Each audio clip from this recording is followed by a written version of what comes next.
Hello students, welcome back to my channel bits with Himanshu. सबसे पहले तो सॉरी, मैं थोड़ी दिनों से वीडियो नहीं डाल पाया था। थोड़ा सा घर में कुछ मेरे को काम पड़ गया था और कुछ पर्सनल रीजंस की वजह से मेरी वीडियोस आ नहीं रही थी। तो आज मैंने वीडियोस डाली हैं। ठीक है, इस वीडियो में मैं आपको बताऊंगा मोर बेसिक प्रोग्राम्स। अगर आपने मेरी पीछे शॉर्ट्स देखी होंगी यूट्यूब पे, तो उसमें मैंने आपको बेसिक बताया था इस चीज का, पाइथन फर्स्ट प्रोग्राम का। तो मेरे को लग रहा है कि आपने ये देख ली होगी वीडियोस। अब मैं उसका एडवांस पार्ट बताऊंगा आपको, जिसको हम बोलते हैं मोर बेसिक प्रोग्राम्स। की बेसिक तो हमने बता दिया आपको, पूरा बेसिक तो मैंने आपको पूरा बता दिया है। अब मैं इसको थोड़ा सा अब और एडवांस बेसिक बताऊंगा, जिसमें क्या होगा, आपको क्लियर हो जाएगा कि हाँ, बेसिक प्रोग्रामिंग हमारी पाइथन की क्या होती है। ठीक है, तो सबसे पहले हेडिंग देखिए, addition of two numbers. Addition मतलब प्लस करना ऑफ टू नंबर्स। ठीक है, तो देखिए मैंने यहाँ पे क्या ले रखा है, दो नंबर। कितने नंबर? दो नंबर। तो दो ही वेरिएबल। ठीक है, तो दो ही वेरिएबल। जैसे ए में 30, बी में 40। देखिए मैंने लिखा भी हुआ है, इस हैश को बोलते कमेंट। इस हैश को बोलते हैं कमेंट। ये बताने के लिए होता है कि मैंने ये जो चीज ली है प्रोग्रामिंग, वो किस चीज के लिए ली है। ठीक है, तो ये सिंगल लाइन कमेंट है। मल्टी लाइन कमेंट मैं आपको नेक्स्ट वीडियो में बताऊंगा। ठीक है, तो ए की वैल्यू होगी 30, variable containing value of 30। Clear हो रहा होगा आपको। b equals to 40, variable containing value of 40। तो c equals to a plus B. ये जो लाइन है ना, c equals to a plus B, इसको हम बोलते हैं एक्सप्रेशन। क्या बोलते हैं बेटा? एक्सप्रेशन। एक्सप्रेशन का मतलब होता है mixture of operator and operand. ठीक है, इक्वल्स टू प्लस ऑपरेटर हो गए, सी ए बी हमारा ऑपरेंड हो गया। मैंने लिखा भी हुआ, expression containing A B and C are variables. ठीक है, एंड ऑपरेंड्स। देखो आपके ऊपर है, आप इसको ऑपरेंड्स भी बोल सकते हो और वेरिएबल्स भी बोल सकते हो, बात आपके ऊपर है। ठीक है, where S equals to and plus are operators. Obviously बात है, इक्वल्स टू और प्लस तो हमारे ऑपरेटर होंगे। कौन से ऑपरेटर होंगे? अरिथमेटिक ऑपरेटर होंगे। फिर मैंने लिख दिया प्रिंट सी। सी में हमारी आउटपुट आ जाएगी, जो डिजायर्ड आउटपुट है, जो मैंने ऊपर कैलकुलेट कर रखी है। तो देखो, ए में 30, बी में 40। 30 प्लस 40 इक्वल्स टू आउटपुट आ जाएगी 70, किसमें? सी में। तो इसमें आउटपुट आ गई 70, तो हम सी को प्रिंट कराएंगे, क्योंकि 30 और 40 की जो आउटपुट 70 प्लस करके आई है, वो सी में जाएगी। जब वो सी में जाएगी तो हम उसको प्रिंट करा देंगे। ठीक है, तो सी इसलिए प्रिंट कराया क्योंकि सी के अंदर ही इन दोनों की आउटपुट है, तो आउटपुट में हमारा लिखा आ जाएगा 70। ठीक है, ये हो गया एक तरीका, जिसमें हमने यूजर से वैल्यू नहीं लेनी। एक तरीका हमारा होता है जिसमें हमें यूजर से वैल्यू लेनी पड़ती है।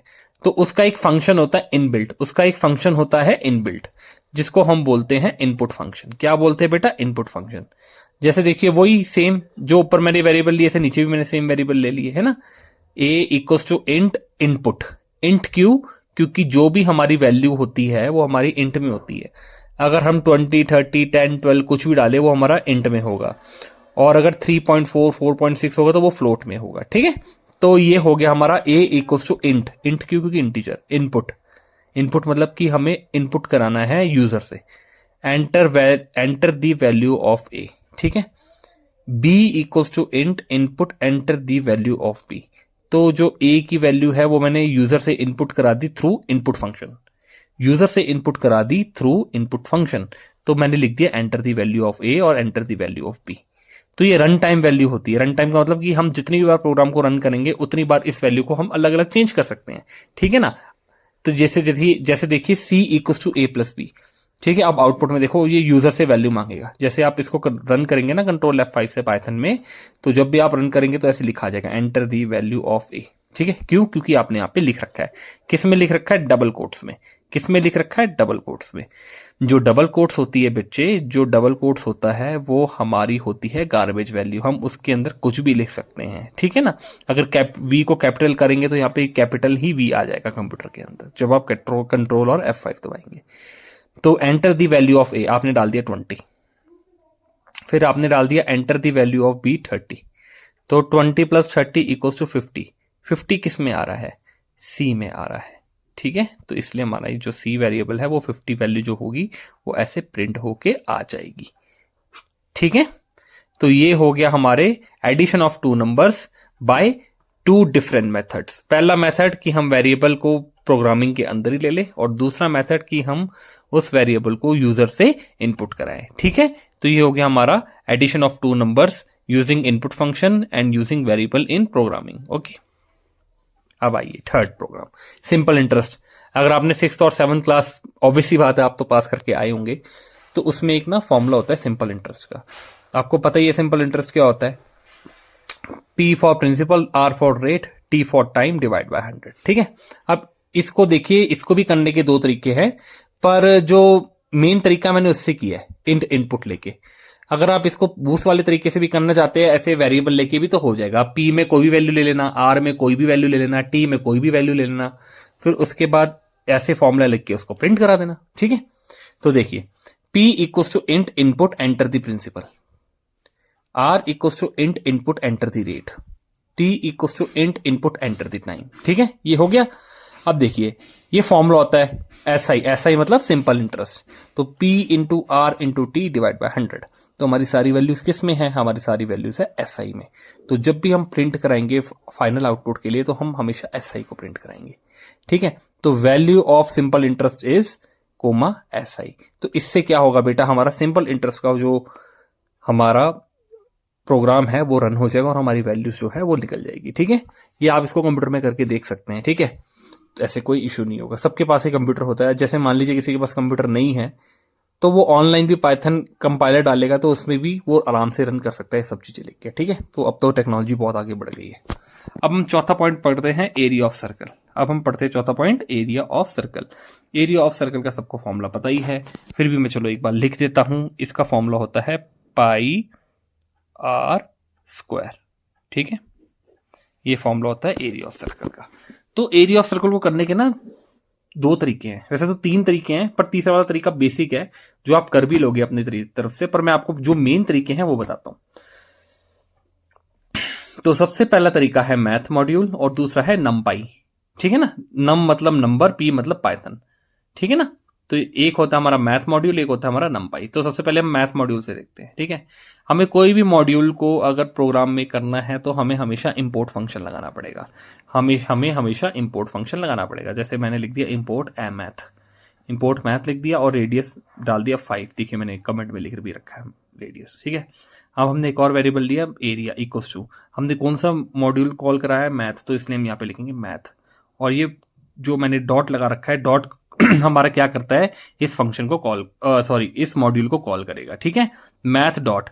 अब देखो मैंने मैथ के अंदर भी बहुत सारे हमारे मॉड्यूल्स होते हैं, जैसे पाई हो गया, स्क्वायर रूट हो गया, क्यूब रूट हो गया, है ना। ये इसकी मैं एक और लॉन्ग वीडियो बना के डालूंगा आपको अच्छे से, जिससे आपको ये बताऊंगा कि मैथ मॉड्यूल के अंदर हमारे कौन कौन से फंक्शंस आते हैं। एक आता है हमारा पाई, एक आता है स्क्वायर रूट, क्यूब रूट, बहुत सारे फंक्शंस आते हैं। तो अभी हम फिलहाल इतना डीप में नहीं जाते, तो हम सबसे पहले लिखेंगे मैथ, क्योंकि मैंने यहाँ पे डिक्लेयर कर रखा है मैथ। ठीक है, मैथ डिक्लेयर करके मैंने लगा दिया यहाँ पे डॉट पाई। पाई क्यों लगाया, क्योंकि आपको पता ही है पाई 22/7 या 3.14 इंटू मैथ। मैथ लगा दिया मैंने क्योंकि मैथ मॉड्यूल है, और डॉट लगा दे POW। POW का मतलब हो गया बेटा पावर, क्योंकि यहाँ पे R का क्या होता है, स्क्वायर। तो मैंने यहाँ पे R डाल रखा है 5। तो मैंने यहाँ पे जब मैं R डालूंगा तो जो 5 है ये R के अंदर आ जाएगा, और 2 का मतलब हो गया बेटा उसकी पावर। ठीक है ना, 2 का मतलब हो गया उसकी पावर। जैसे देखिए R के अंदर 5 है, मैं यहाँ पे कमेंट में आपको बता देता हूँ। जैसे ये हैशटैग लगाया, R के अंदर 5 है, ठीक है ना, तो 5। ठीक है ना, अब 5 का square means 5 into 5 equals to 25, तो इसलिए यहाँ पे 25 लिखा आ जाएगा। ठीक है ना, तो ये हो गया हमारा POW। क्यों लिखा है, क्योंकि पावर फंक्शन है। पावर में जरूरी नहीं कि स्क्वायर रूट हो, स्क्वायर रूट ही हो गया, क्यूब रूट भी हो सकता है, क्वाड्रेटिक रूट भी हो सकता है, कितने भी रूट्स हो सकते हैं। 5 6 भी लगाओगे तो उसकी पावर भी कैलकुलेट हो जाएगी। जैसे 5 की पावर 5 लगाओगे तो 5 को 5 बार मल्टीप्लाई करेगा और आंसर दिखा देगा, और फिर प्रिंट कर देगा एरिया। तो इससे क्या हो जाएगा बच्चे, हमारा जो एरिया ऑफ सर्कल है वो प्रिंट होके आ जाएगा। ठीक है, दूसरा तरीका है नमपाई। अब नमपाई क्या होता है बेटा, नमपाई ना हमारा पैकेज होता है पाइथन के अंदर।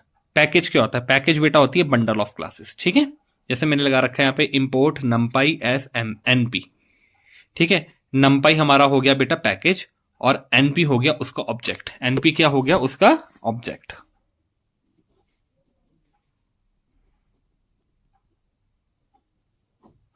ये हो गया उसका ऑब्जेक्ट। ठीक है, वेरिएबल भी बोल सकते हैं इसको, वैसे तो हम ऑब्जेक्ट बोलते हैं जब हम कोई भी पैकेज को कॉल कराते हैं। तो इंपोर्ट फंक्शन हम हमेशा लगाते हैं उस पैकेज को कॉल कराने के लिए, ठीक है। Package means bundle of classes. Bundle of classes का मतलब ये हो गया कि उसके अंदर पहले से ही हमारे बहुत सारे फंक्शंस और मॉड्यूल्स स्टोर होते हैं जो कि हम इंपोर्ट कीवर्ड से उसको कॉल करते हैं, ठीक है। नंपाई जो होता है हमारा बेटा नंबर पाइथन, ठीक है, न्यूमेरिकल पाइथन इसको बोलते हैं, सॉरी मेरे को माफ करना, न्यूमेरिकल पाइथन। इसके अंदर भी हमारे मैथ्स के बहुत सारे फंक्शन होते हैं, जैसे हमारे स्क्वायर रूट हो गया, क्यूब रूट हो गया, है ना, इंटीग्रेशन, डिफरेंशिएशन, ये सब चीजें होती हैं।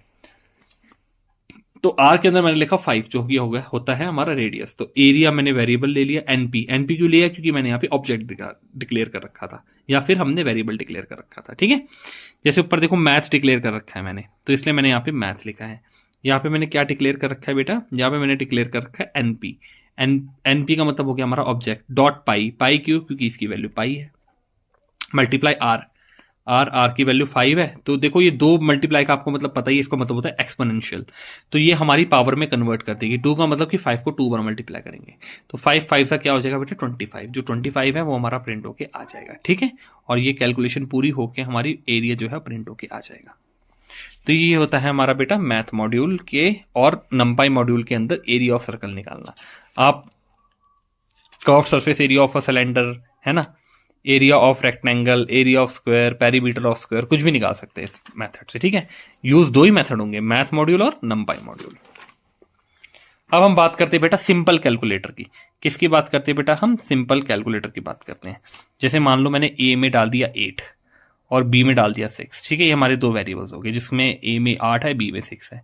एक मैंने वेरिएबल लिया, उसमें उसको प्लस करा दिया। ऐड मतलब ऐड, सब्ट्रैक्ट मतलब ए माइनस बी, मल्टीप्लाई मतलब ए मल्टीप्लाई बी, डिवाइड मतलब ए डिवाइड बी, ठीक है। तो मैंने प्रिंट कर दिया ऐड, सब्ट्रैक्ट, मल्टीप्लाई, डिवाइड, और ये आ गई हमारी आउटपुट, ठीक है। अब मल्टीपल वेरिएबल्स की बात करते हैं बेटा। मल्टीपल वेरिएबल्स मतलब कि वैल्यू एक वेरिएबल एक से ज्यादा। तो मैंने इसमें 2 ले रखे, हम 3 भी ले सकते हैं, 4 भी ले सकते हैं, 5 भी ले सकते हैं, कितने भी ले सकते हैं, ठीक है। तो देखिए मैंने क्या कर रखा है, 2 वेरिएबल ले रखे पर वैल्यू 1 डाल रखी है और दोनों को प्रिंट करा दिया है। तो इसकी आउटपुट आएगी 5/5, ठीक है बच्चे। ये बच्चे बहुत कंफ्यूज होते हैं, तो इसलिए मैंने आपको अच्छे से बता दिया। अब हम बात करते हैं बेटा इंटीजर और फ्लोट टाइप्स की। जैसे देखो एज में मैंने 50 डाल दिया, 50 होता है हमारा इंटीजर वैल्यू। फिर सैलरी में मैंने 30.8 डाल दिया, ये होती है हमारी फ्लोट की वैल्यू, जिसको हम बोलते हैं डेसिमल वैल्यू, ठीक है। तो प्रिंट मैंने कर दिया एज को मैं सैलरी, तो एज हमारी 50, सैलरी हमारी 30.8, ठीक है। ये हो गया हमारा इंटीजर एंड फ्लोट टाइप्स। अब थोड़े से और बेसिक्स है जो मैंने आपको एक्सप्लेन करने। जैसे ए में मैंने डाल दिया 8 प्रिंट कर दिया ए, तो ए के अंदर कितनी वैल्यू? 8, वो 8 प्रिंट हो जाएगा। अगर मैं उसमें डबल कोट्स या सिंगल कोट्स लगा दूंगा, है ना, तो उससे क्या होगा? 8 प्रिंट नहीं होगा, जो डबल कोट्स के अंदर है वो ही प्रिंट होगा। जैसे डबल कोट्स के अंदर ए है तो ए ही प्रिंट होगा। ऐसा क्यों? क्योंकि जो डबल कोट्स या सिंगल कोट्स डालते हैं ना, तो पाइथन उसको गार्बेज वैल्यू मानता है। क्या मानता है बेटा? गार्बेज वैल्यू मानता है। वो एक ऐसी वैल्यू होती है जो कि हम देते हैं ताकि हमारी जो आउटपुट है वो क्लियर हो सके। तो इसके अंदर हम जो भी लिखेंगे वो ही प्रिंट होगा। अगर इसमें हम डबल कोट्स नहीं देंगे, सीधा जो भी लिखेंगे तो वो उधर से कॉल करके उसको उठा के प्रिंट करा देगा, ठीक है। तो ये हो गया हमारा बेसिक्स एक्सप्लेन्ड। अब देखिए declare character values to multiple variable. Multiple variable में हमें करेक्टर वैल्यूज जाननी है, जिसमें capital A to Z, small A to Z होता है, ठीक है। जैसे मैंने एक्स में लिख दिया हाई, वाई में लिख दिया पीपल। डबल कोट्स या सिंगल कोट्स हम इसलिए लगाते हैं क्योंकि इससे पता लगता है कि ये हमारा करेक्टर डाटा टाइप है। कौन सा डाटा टाइप है बेटा? ये हमारा है करेक्टर डेटा टाइप या डाटा टाइप, ठीक है। तो मैंने लिख दिया प्रिंट एक्स कोमा वाई, इससे क्या होगा? हमारा हाई और पीपल लिखा आ जाएगा। अब नीचे हम करते हैं कॉनकैटिनेशन। कॉनकैटिनेशन का मतलब होता है